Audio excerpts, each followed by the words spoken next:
ও সুন্দর একটা গাজরের হালুয়া আমাদের তৈরি হলো।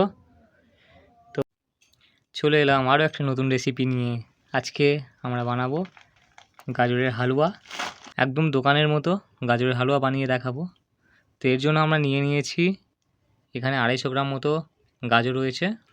তো এর সাথে আমরা নিয়েছি 200 গ্রাম চিনি, তার সাথে আমরা নিয়েছি 100 গ্রাম দুধের প্যাকেট। এটা আমরা আগে থেকে কেটে নিয়েছি, আমরা এটা দুধ বানাবো বলে এটা দিয়ে তো প্যাকেটটা কেটেছি। তো এর সাথে আমরা নিয়েছি 100 গ্রাম দুধ, কিছুটা কাজু বাদাম আর কিশমিশ আমরা কুচে নিয়েছি। তো এই হলো উপকরণ, বিশেষ কিছু প্রয়োজন নেই। চলো শুরু করা যাক। তো সবার প্রথমে আমরা গাজরটাকে ভালো করে আমরা ছিলে নিয়েছি, গাটাকে ভালো করে ছিলে ভালো করে ধুয়ে নিয়েছি। এবার আমরা গাজরটাকে গ্রেটার দিয়ে আমরা ঘষে নেব।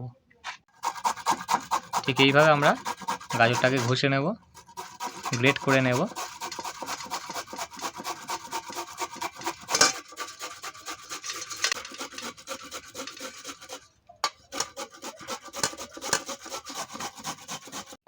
ব্যাস আমাদের গ্রেট করা হয়ে গেছে। আমরা খুব সুন্দর ঝুড়ো ঝুড়ো করে এখানে গ্রেট করে নিয়েছি গাজরটাকে। তো এইভাবে খুব সুন্দর করে গাজরটাকে গ্রেট করে নিতে হবে। তো এবার আমরা জলটা গরম করে নেব দুধের জন্য, দুধটা বানিয়ে নেব। তোমরা এখানে লিকুইড দুধও ব্যবহার করতে পারো। আমরা যেহেতু পাউডার দুধ ইউজ করছি, তো আমরা প্রথমে জলটা গুলে দুধটা বানিয়ে নেব জলটা গরম করে। তো এখানে আমরা 1 লিটার মতো জল আমরা দিয়েছি। 1 লিটার জলে আমরা পুরো 100 গ্রাম দুধটাকে পুরো গুলে নেব।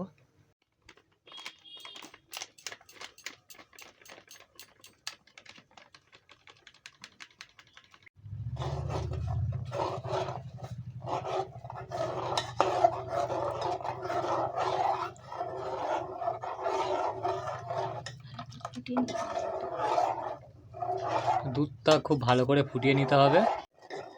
তো আমাদের দুধ রেডি হয়ে গেছে। এবার আমরা এটাকে একটুখানি রেখে দেবো। এবার আমরা ওটা সাইডে রেখে প্রথমে গাজরটাকে এবার ভেজে নেব।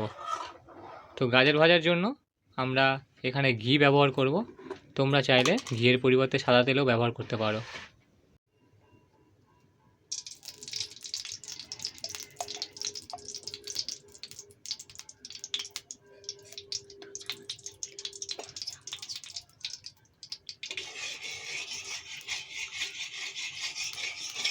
তো ঘিটা দিলে স্মেলটা আরও সুন্দর হয়, তবে ঘিটার পরিবর্তে সাদা তেলও ব্যবহার করা যায়। ঘিটা গলে গেছে, এবারে আমরা এর মধ্যে দিয়ে দেব 2টো তেজপাতা।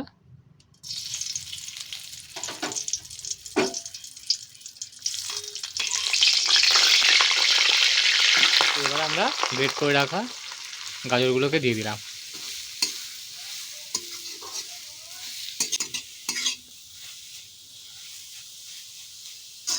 তো এইভাবে কন্টিনিউ আমাদেরকে খুন্তিটা নাড়াতে হবে, কারণ নাহলে নিচে পুড়ে যাওয়ার সম্ভাবনা থাকবে। তবে ততক্ষণ পর্যন্ত আমরা ভাজবো যতক্ষণ না গাজরের কাঁচা গন্ধটা চলে গিয়ে ভাজা ভাজা গন্ধ চলে আসে ঘিয়ের। 5 থেকে 6 মিনিট এভাবে নাড়ালে হয়ে যাবে, কুক হয়ে যাবে, ভাজা হয়ে যাবে, স্মেল চলে আসবে। তবে তাও যদি না হয় তো আমরা আরও কিছুক্ষণ এইভাবে নাড়াতে থাকবো।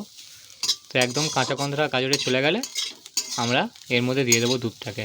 তো আমাদের আপাতত হয়ে গেছে, সুন্দর স্মেল ছেড়েছে। তো আমরা এবার এর মধ্যে দুধটাকে ঢেলে দেব। খুবই সহজ, খুব তাড়াতাড়ি হয়েও যায়।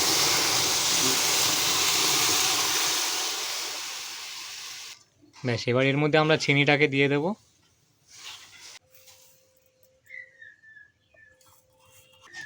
এবার এটাকে আমরা খুব ভালো করে ফোটাবো দুধের মধ্যে।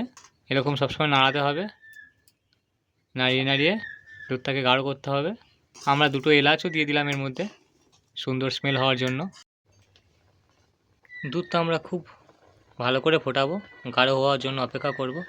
ফুটিয়ে ফুটিয়ে আমাদের দুধটা আস্তে আস্তে গাঢ় হয়ে যাবে। এরকম খুব সুন্দর দুধটা গাঢ় হয়ে এসছে। এবার আমরা এর মধ্যে কাজু কিশমিশটাকে দিয়ে দেব। তোমরা এর সাথে কাজু কিশমিশের সাথে আরও পেস্তা বাদামও দিতে পারো এর মধ্যে, আরও টেস্ট করার জন্য।